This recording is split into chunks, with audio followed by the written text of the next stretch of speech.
नमस्कार, VKB news सुबह के प्राइम टाइम में आपका स्वागत है। अब रुक करते हैं आज की हेडलाइंस पर।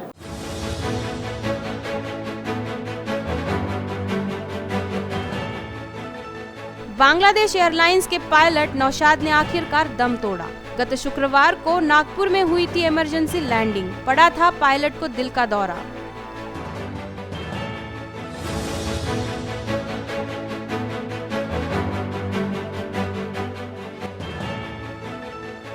नागपुर में डेंगू ने बढ़ाई प्रशासन की चिंता, शहर के हर 10वें घर में डेंगू का लार्वा।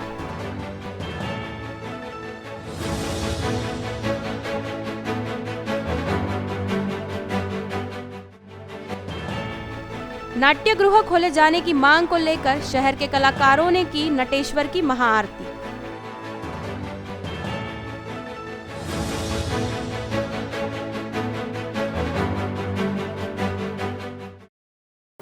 और अब खबरें विस्तार से। नागपुर के किंग्सवे अस्पताल में बांग्लादेश एयरलाइंस के पायलट की सोमवार सुबह उपचार के दौरान ही मौत हो गई। उड़ते विमान में हार्ट अटैक आने से गत शुक्रवार को विमान की नागपुर के एयरपोर्ट पर इमरजेंसी लैंडिंग करवाई गई थी और उसके बाद उसे उपचार के लिए किंग्सवे अस्पताल में दाखिल करवाया गया था, जहां आखिरकार पायलट नौशाद ने दम तोड़ दिया है। नागपुर के अंतर्राष्ट्रीय हवाई अड्डे पर शुक्रवार सुबह 11:40 के दौरान बांग्लादेश एयरलाइंस के विमान की इमरजेंसी लैंडिंग करवाई गई थी। उस समय इस विमान में 126 यात्री मौजूद थे। विमान जब रायपुर के ऊपर उड़ान भर रहा था, उसी दौरान विमान के पायलट नौशाद अताउल कयूम को हार्ट अटैक का झटका आया था। इसके बाद विमान के को पायलट ने Kolkata air traffic control room से संपर्क साधकर इमरजेंसी लैंडिंग की अनुमति मांगी थी। एटीसी ने बोइंग एयरक्राफ्ट BG-022 को नागपुर के हवाई अड्डे पर लैंडिंग करने की अनुमति दी थी। इसके बाद को पायलट द्वारा विमान को नागपुर हवाई अड्डे पर उतारा गया था, जहां से पायलट को उपचार के लिए किंग्सवे अस्पताल में भर्ती किया गया था। शुक्रवार से सोमवार तक इस पायलट का उपचार चला, लेकिन उनके स्वास्थ्य में कोई भी सुधार नहीं होने के चलते सोमवार करीब 11 बजे के दौरान उन्हें मृत घोषित कर दिया गया। सूत्रों से मिली जानकारी के अनुसार इस पायलट को पहले से ही उच्च रक्तचाप की बीमारी थी और उसके बाद ब्रेन स्ट्रोक आने के कारण उसे हार्ट अटैक का झटका आया था। यह पायलट मूल रूप से ढाका निवासी है। रविवार सुबह उनके रिश्तेदार नागपुर पहुंच गए थे। फिलहाल इस मामले में सोनेगांव पुलिस थाने में अकस्मात मृत्यु का मामला दर्ज किया है। अब उसका परिवार उनके पार्थिव शरीर को वापस ढाका ले जाने की तैयारी कर रहा है। नागपुर शहर में कोविड संक्रमण कम होने के बाद अब डेंगू पांव पसारने लगा है। शहर में 500 से अधिक मरीजों के मिलने के बाद प्रशासन की नींद खुली। अब घर घर जाकर सर्वे शुरू किया गया है। अगस्त महीने के 25 दिनों में शहर में 60,000 से अधिक घरों में डेंगू के मच्छर का लार्वा मिला है। शहर की कुल जनसंख्या के अनुसार हर 10वें घर में डेंगू मच्छर के लार्वा मिले हैं, जो कि शहर वासियों के लिए खतरे की घंटी है। नागपुर महानगर पालिका ने जुलाई के बीच 98,006 घरों में सर्वेक्षण किया गया। इस दौरान 1,064 लोग बुखार से पीड़ित मिले। 38,340 कूलरों की जांच की गई। इनमें से 5,408 कूलरों में डेंगू के मच्छर के लार्वा मिले। जुलाई की तुलना में अगस्त में 1 से 25 अगस्त के बीच 60,344 घरों में डेंगू मच्छर के लार्वा मिले। डेंगू को लेकर आयोजित बैठक में घर घर जाकर लोगों को जागरूक करने का निर्णय लिया। मलेरिया व फाइलेरिया विभाग की अधिकारी दीपाली नासरे ने उठाए जा रहे कदम के बारे में बताया। 1 से 25 अगस्त के बीच 1,0271 घरों की जांच की गई। इनमें से 60,344 घर में जांच की तुलना में 34.23% घरों में डेंगू के लार्वा मिले। इस दौरान 2,016 लोगों को बुखार था। नागपुर के सुरेश भट्ट सभागृह के बाहर सोमवार को मी कलाकार आंदोलन से जुड़े कलाकारों ने एक साथ आकर नटेश्वर की महाआरती की, जिसके पीछे का मुख्य उद्देश्य था कि राज्य सरकार द्वारा नाट्यगृह को 1 सितंबर से खोले जाने का वादा किया गया था, जो अब तक नहीं खोले गए हैं। इस बात पर मी कलाकार से जुड़े कलाकारों ने इस महाआरती का आयोजन कर सरकार को इशारा दिया है।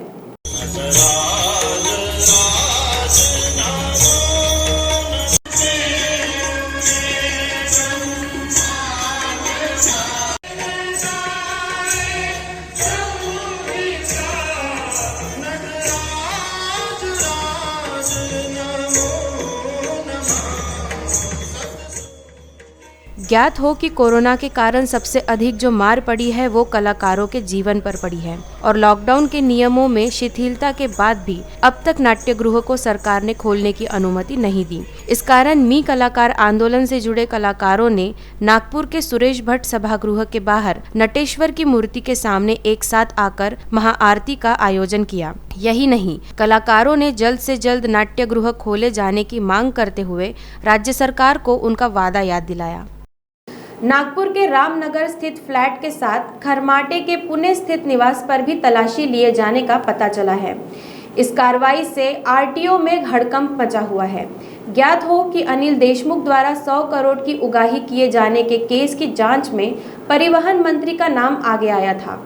नागपुर में सोमवार को आरटीओ अधिकारी खरमाटे के निवास स्थान पर ईडी की कार्रवाई से हड़कंप मच गया। ज्ञात हो कि एपीआई सचिव वाजे ने एनआईए की कोर्ट में परमवीर सिंह द्वारा भी उसे उगाही के लिए बोलना बताया था। इस केस में ईडी ने देशमुख पर मनी लॉन्ड्रिंग का केस दर्ज किया है। खरमाटे को परब का बेहद करीबी माना जाता है। खरमाटे के खिलाफ परब के जरिए आरटीओ में अधिकारियों के तबादले करके करोड़ों की बंदरबाट किए जाने की नासिक पुलिस में शिकायत भी दर्ज कराई गई है। ईडी ने सोमवार को ही परब को नोटिस जारी कर मंगलवार को पेश होने का निर्देश दिया है। इस नोटिस के तत्काल बाद ईडी के मुंबई ऑफिस की टीम द्वारा खरमाटे निवास पर छापे की कार्रवाई की गई है। सूत्रों के अनुसार खरमाटे रामनगर के फ्लैट में रहते हैं। इसकी तलाशी लिए जाने का पता चला है। तलाशी के दौरान खरमाटे मौजूद नहीं थे। कार्रवाई के दौरान दस्तावेज बरामद किए जाने का पता चला है। खरमाटे मूलतः पुणे के निवासी है। उनकी तैनाती वर्धा में है, लेकिन काफी समय से उनके पास नागपुर ग्रामीण का अतिरिक्त पदभार है।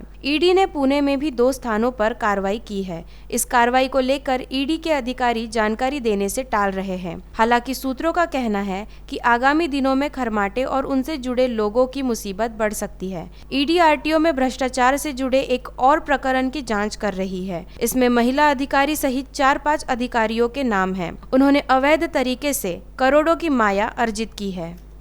महाराष्ट्र के राज्य मंत्री बच्चू कडू को हमेशा जनता से जुड़ा हुआ नेता माना जाता है। सर्वसामान्य शैली और अपने अनोखे अंदाज के धनी राज्य मंत्री बच्चू कडू सोमवार को अमरावती के चांदूर बाजार में आयोजित एक कबड्डी प्रतियोगिता के मुकाबले में प्रमुख अतिथि के तौर पर गए और फिर क्या था, वो खुद को रोक ही नहीं पाए। उनके इस कबड्डी प्रेम ने प्रतियोगिता में सहभागी खिलाड़ियों का हौसला बढ़ा दिया।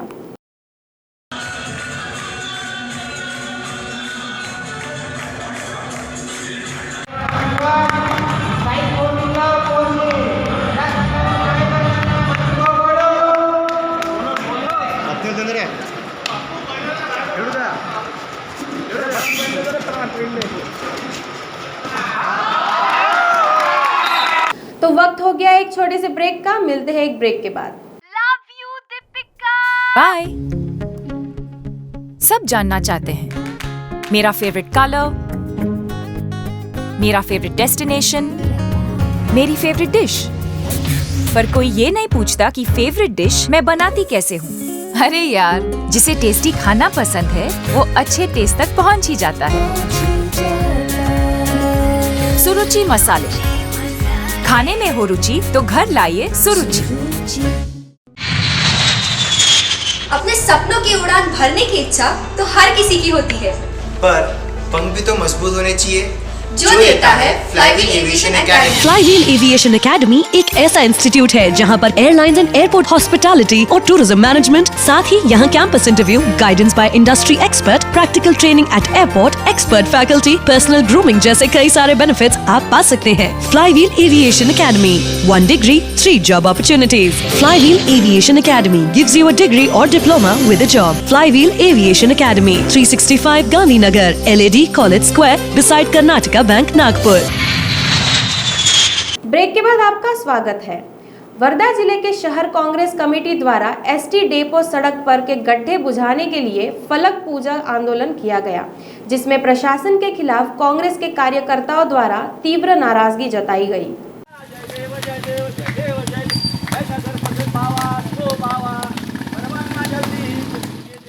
ज्ञात हो कि वर्धा जिले के एसटी डेपो सड़क का भूमि पूजन होकर भी आज तक इस सड़क की मरम्मत नहीं की गई, जिसके कारण इस सड़क पर गड्ढों का साम्राज्य निर्माण हो गया है। यही नहीं, इन गड्ढों के कारण अब दुर्घटनाएं बढ़ रही है। इसी बात का विरोध करते हुए वर्धा जिला कांग्रेस कमेटी द्वारा ये अनोखा आंदोलन कर फलक की पूजा कर इस सड़क का काम तेजी से पूरा करने की मांग कांग्रेस कमेटी द्वारा की गई है।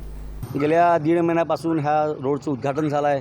माननीय खासदार, आमदार, स्थानिक नगराध्यक्ष, उपाध्यक्ष आणि सगळे त्यांचे स्थानिक नगरसेवक यांच्या शुभ हस्ते या रोडचं उद्घाटन झालं आहे। पण गेल्या 1.5 महिन्यापासून पाहतो इथे साधी गिट्टी पण नाही पडली आणि याच्या पहिले गेल्या 15 वर्षापासून ह्या रोडची दुर्दशा फार बेकार आहे। इथे जाणाऱ्या एसट्या आणि लहान बालकं आणि म्हातारे आणि ह्या रोडवर 5-7 दवाखाने आहे। ह्या दवाखान्यामध्ये येणारे जे रुग्ण आहे त्यांनासुद्धा अतोनात त्रास होतो आहे। आम्ही याच्या पहिले सुद्धा पण 1-2दा निवेदन दिले, पण याचा काही फायदा झाला नाही आहे आणि आपल्या फक्त बोर्ड लावायचा, आपले नाव मोठं करायचं, पण दर्शन खोटं आहे।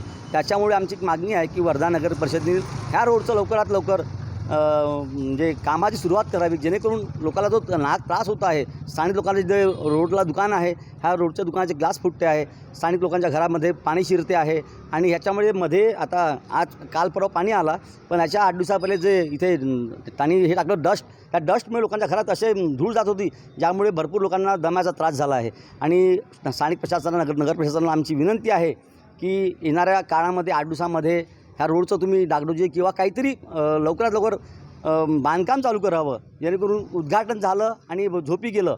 म्हणून आम्ही यांच्यासाठी जाग आणण्यासाठी हा वर्धा शहर कांग्रेस कमेटीने आंदोलनाचा पवित्रा घेतला है।